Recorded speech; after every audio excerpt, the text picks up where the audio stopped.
তোকে বলবো তুই কে আমার, আয়না সাথে চলবো। বৃষ্টি চলছে, রান্না টান্না তো করা খুবই কষ্টকর, তাও বসিয়েছি ঘরে যা আছে।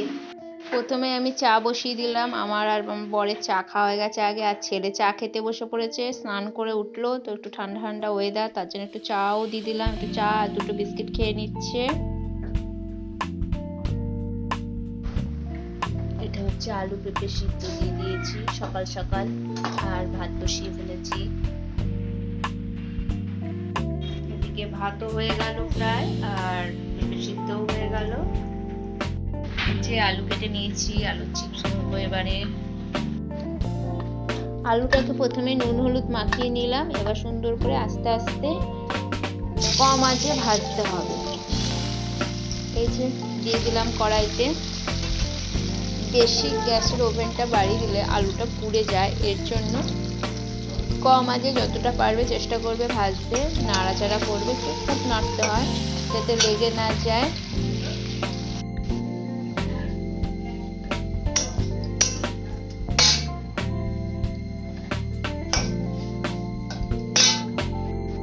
তারপর আমি ভাজছি পাঁপড়, দারুণ লাগে পাঁপড় ভাজা, তো আমি তো খেতে খুবই ভালোবাসি, তার পাঁপড় একটু ভেজে নিলাম।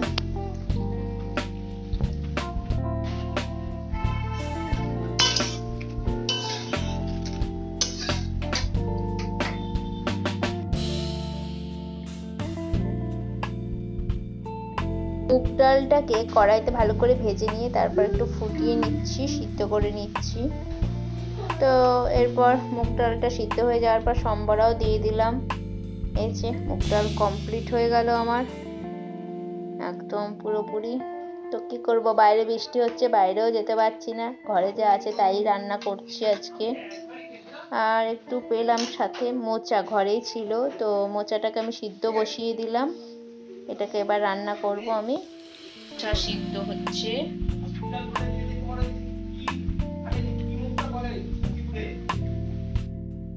আলুর সাথে সাথে ওইদিকে পাশে বাটিতে কুলেখাড়াও বসিয়ে দিয়েছি, কুলেখাড়া জল। আর এদিকে আলু ভাজছি মোচার জন্য, আর মোচাও তৈরি কমপ্লিট রান্না।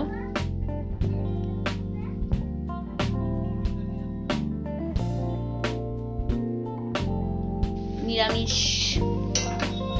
কিশমিশ আলু দিয়ে তৈরি করে ফেললাম মোচার তরকারি। পাশে এদিকে আবার দুধ চাল হচ্ছে, সেই সকাল থেকে শুরু হলো, এই এতক্ষণে শেষ হলো মোচা রান্না।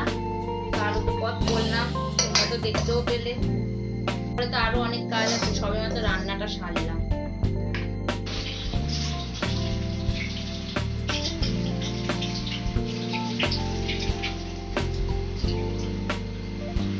কমপ্লিট হয়ে গেল, সকালে তো এরকম হয়েছে, এখন আবার আছে দুপুরে খাওয়া দাওয়ার পর। বর মুদিখানা দোকান থেকে সব বাজারও করে নিয়ে চলে আসলো, তো আমি এগুলোকে গুছিয়ে রাখতে হবে এবার মিটকেসে ভরে। তো মেয়েদের কাজ তো শেষ হয় না, একের পর এক কাজ করতেই হয়, বা কোনটা প্রয়োজন সেটা করতে হয়। তো আমারও এগুলো সব তো আনলো, তোমাদেরকে দেখালাম, আর কি কি আনলো সেটাও এবার মিটকেসে ঢুকিয়ে রাখবো।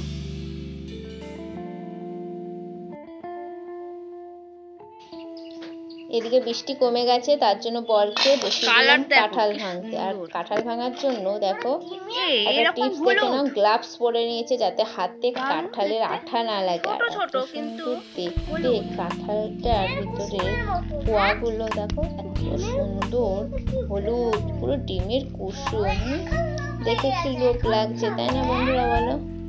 তো আমিও লোভ সামলাতে না পেরে তো কাঁঠাল দিয়ে ভাত খাবো শেষ পাতে।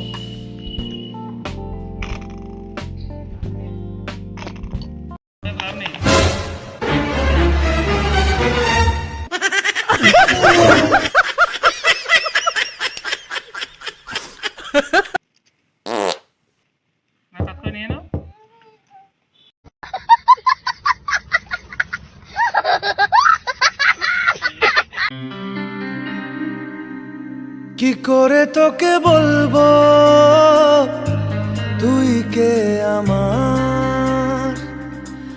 আয়না সাথে চলবো সব